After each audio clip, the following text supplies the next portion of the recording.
I still remember the night it happened. The night my father decided I was no longer his son.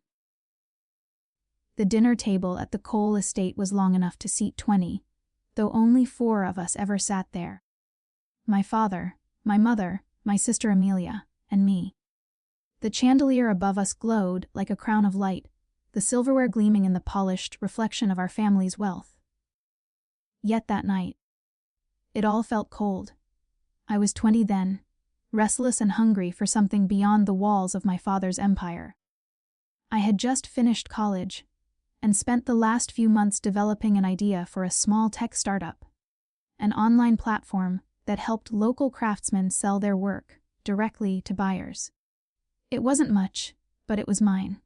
I wanted his advice, maybe even his backing. "Dad," I began, my voice almost shaking, "I've been working on something. I think it could really take off. If you could spare a little seed money." He didn't let me finish. He set down his glass with a soft clink that somehow sounded like a gunshot. "Seed money," he repeated, leaning back in his chair. "Ethan, you've been wasting time chasing pipe dreams. You have a family company waiting for you, a name that means something. And this is what you bring me. A hobby for starving artists." "It's not a hobby," I said quietly. "It's a business idea. People want authenticity, connection." My father's laugh cut through my words, sharp and humiliating. "Connection? You think you know business better than me. Cole Ventures didn't become a billion-dollar firm by connecting. It became great because we invest in winners." The words hung in the air like smoke. Amelia glanced at me, her blue eyes wide, silently pleading with me to stop before things got worse.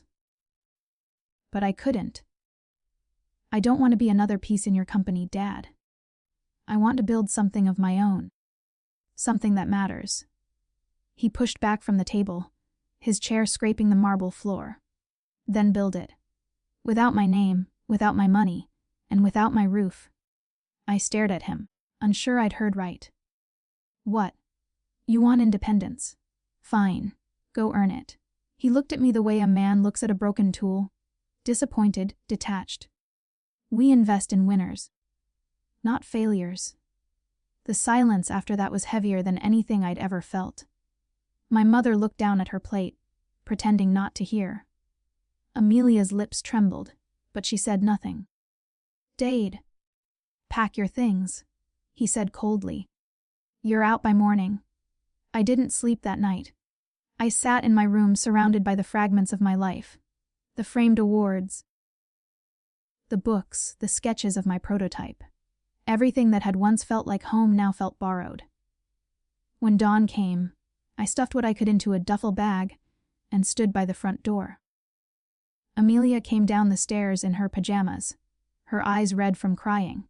She handed me an envelope with a small wad of cash. "It's all I could take without him noticing," she whispered. I hugged her tightly.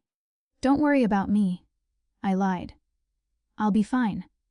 When I stepped outside, the morning air was cool, damp with the scent of rain. The mansion loomed behind me, its lights still glowing, its doors closed. For the first time, I realized how small I was in the world, how easily I could be erased. I turned away, duffel bag on my shoulder, and started walking down the long driveway, past the iron gates that had once kept the world out. Every step hurt. Every breath felt like betrayal. But as the sun rose behind me, a thought began to form, quiet, defiant, and alive. If my father only invested in winners, then one day, I'd make sure he knew just how wrong he'd been. And that thought, fragile and furious, was the only thing I carried with me into the world. The first year away from home nearly broke me. I found a small room in a crumbling apartment building downtown, a space barely big enough for a mattress and a desk that wobbled every time I set down my laptop. The wallpaper peeled in corners. The heater hissed more than it worked, and the ceiling leaked when it rained.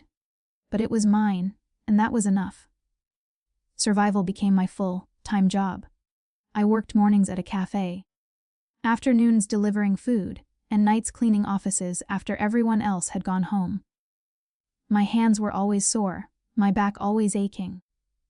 But the silence of those long nights gave me something I hadn't had before. Time to think. I used that time to teach myself. Coding tutorials, online business courses, podcasts about startups. I devoured everything. My secondhand laptop became my world. I built small websites for local stores, wrote ad copy for freelancers, even designed logos for restaurants that paid in free meals. Every project, no matter how small, felt like a step away from my father's voice echoing in my head. We invest in winners, not failures. There were nights when I almost gave up.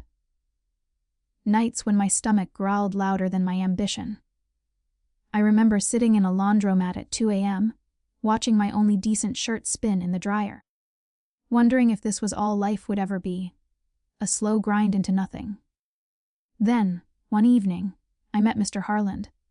He was a retired engineer who lived in the apartment next to mine.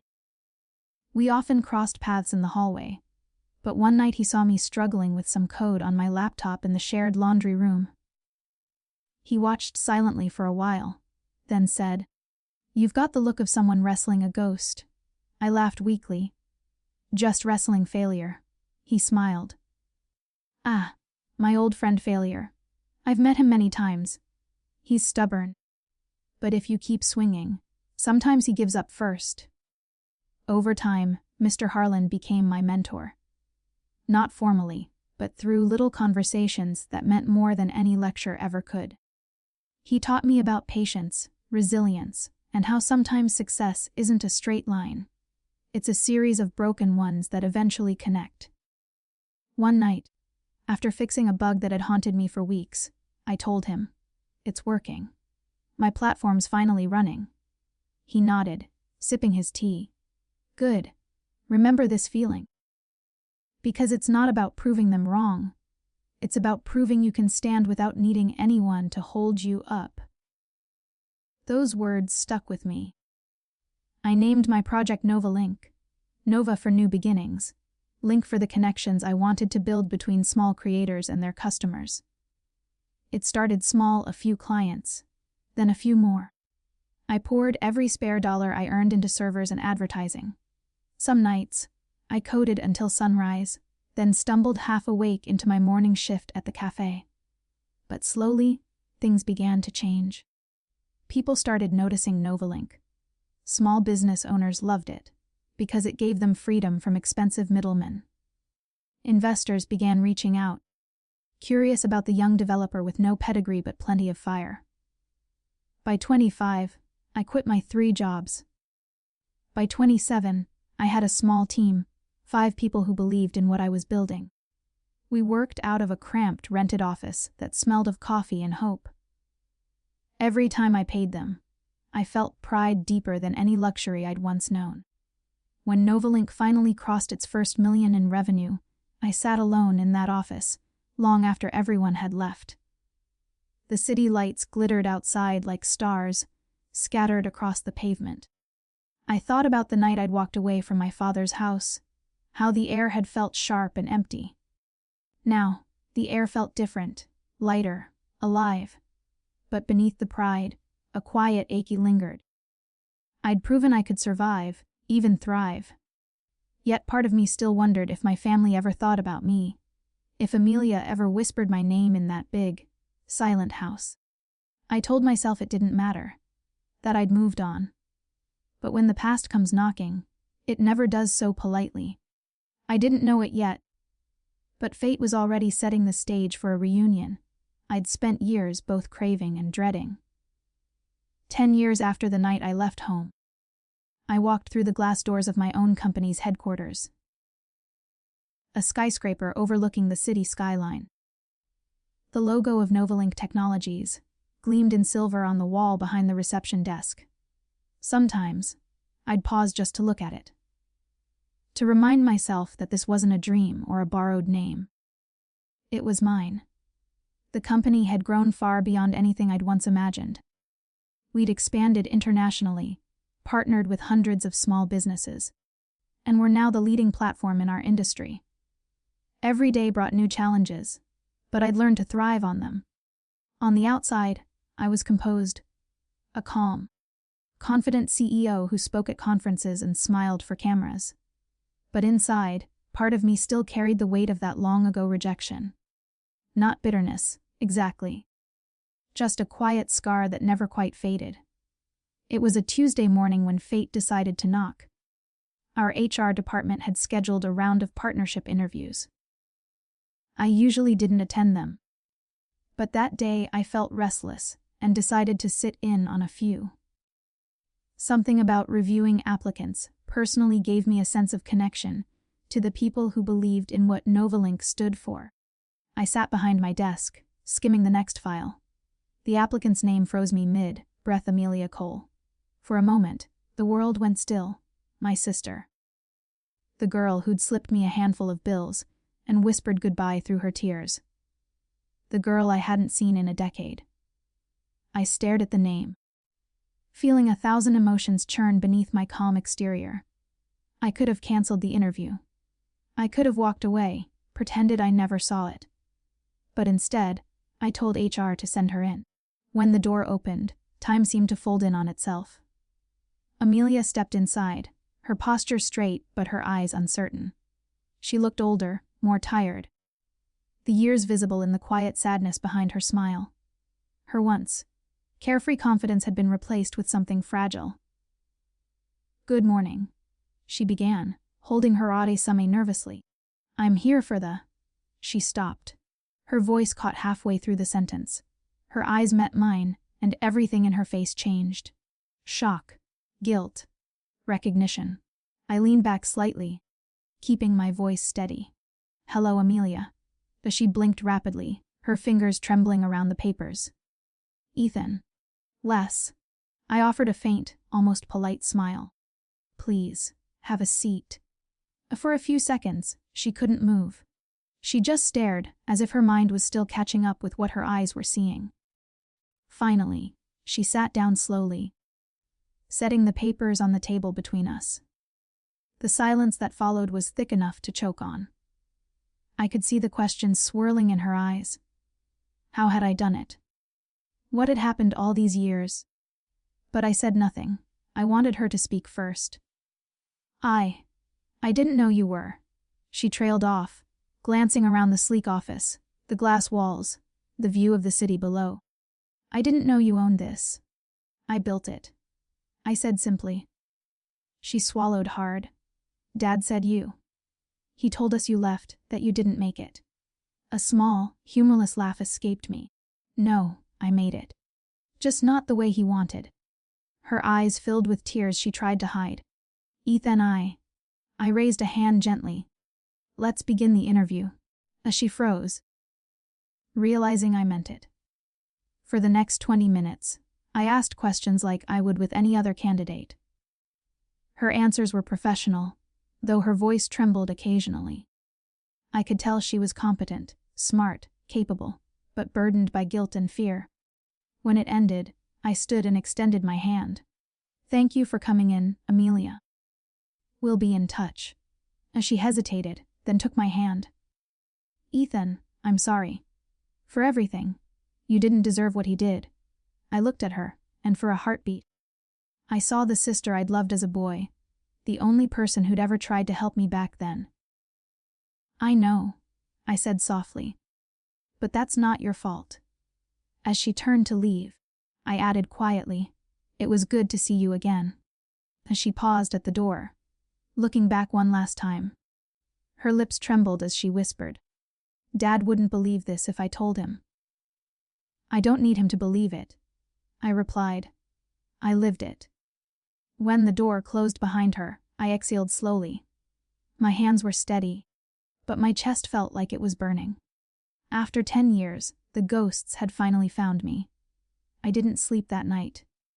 After Amelia left my office, I sat alone in the dark, staring out at the city through the floor-to-ceiling windows. The skyline glowed like a constellation, each light a reminder of the distance I had traveled from the boy who once stood outside his father's mansion, with nothing but a duffel bag and a broken heart. My phone buzzed once, twice, then again. Amelia had sent a message, "Can we talk? Please." I hesitated before typing back, "Tomorrow, noon. My office." The next day she came, different this time. No resume, no trembling smile. Just a quiet resolve and a sadness that seemed to weigh her down. "I didn't come for the job," she said softly, taking the seat across from me. "I came to tell you the truth." I folded my hands, saying nothing. She took a deep breath. "Dad's company is gone, Ethan. Cole Ventures, it collapsed last year. Bad investments, lawsuits. A few people he trusted turned on him. He's not the man you remember." Her voice wavered. "He's sick. He's bitter. And he still refuses to say your name." I looked away, my jaw tightening. I'd imagined that moment 1,000 times. The fall of the great Richard Cole. But the reality didn't feel triumphant. It felt hollow. "Why are you telling me this?" I asked quietly. "Because I don't want him to win anymore," she said, her eyes wet. "He broke this family. I watched you walk away, and I stayed, thinking I could fix things. But he ruined everything he touched, Ethan. Including me." Her voice cracked. "I'm sorry for not standing up for you that night." I studied her for a long moment. She looked so much like our mother now, kind eyes, wary smile. "You were 18, I said gently. "You didn't owe me anything." She shook her head. "You were my brother." I should have said something. I stood and walked to the window, hands in my pockets. "Amelia, you don't need to apologize. I used to think I wanted revenge. That one day I'd make him kneel. Make him see what he threw away. But now," I turned back to her, voice steady. "Now I realize I already won. I didn't need to destroy him. I just needed to become someone he couldn't ignore." She nodded slowly, tears streaking down her cheeks. "He'd hate hearing that." I smiled faintly. "Then maybe it's the truth he needs most." There was silence for a while. Comfortable, healing silence. Then I said, "If you still want the job, it's yours. Not because you're my sister. Because I know what it's like to start over." Her eyes widened. "You'd really hire me?" "After everything. I believe in second chances," I said. "Someone once gave me one when I didn't deserve it." As she stood, tears glistening. "Thank you, Ethan." "You have no idea what this means?" I smiled. "Actually, I think I do." After she left, I found myself thinking about my father. For years, I'd built walls to keep his memory out. But that night, for reasons I couldn't explain, I opened an old drawer in my desk and pulled out a blank sheet of paper. I began to write. "Dear Dad, you once told me that we invest in winners, not failures. I thought you were right. For a long time, I let those words define me. I worked myself to the bone trying to erase the failure you saw. But now I understand something you never did. Winning isn't about money, or power, or who stands tallest when others fall. It's about learning to stand when no one believes you can. You taught me how to fall. Life taught me how to rise." Ethan, I folded the letter and sealed it. Not to send, but simply to let it go. Weeks passed. Amelia settled into her role, proving herself capable and kind. Novelink thrived, and the world moved forward. But sometimes, late at night, I'd imagine my father sitting alone in that vast, empty mansion, surrounded by the silence of everything he'd lost. Maybe he still thought I was a failure. Maybe he didn't care. But I did. Because for the first time in my life, I was free. Free of his shadow, his judgment, his name. I wasn't the son he cast out. I was the man I became because of it. And as I stood at my office window one evening, watching the city shimmer beneath me, I whispered to myself, half a prayer, half a promise. We invest in hope, not hate. That was my legacy now, and it was enough.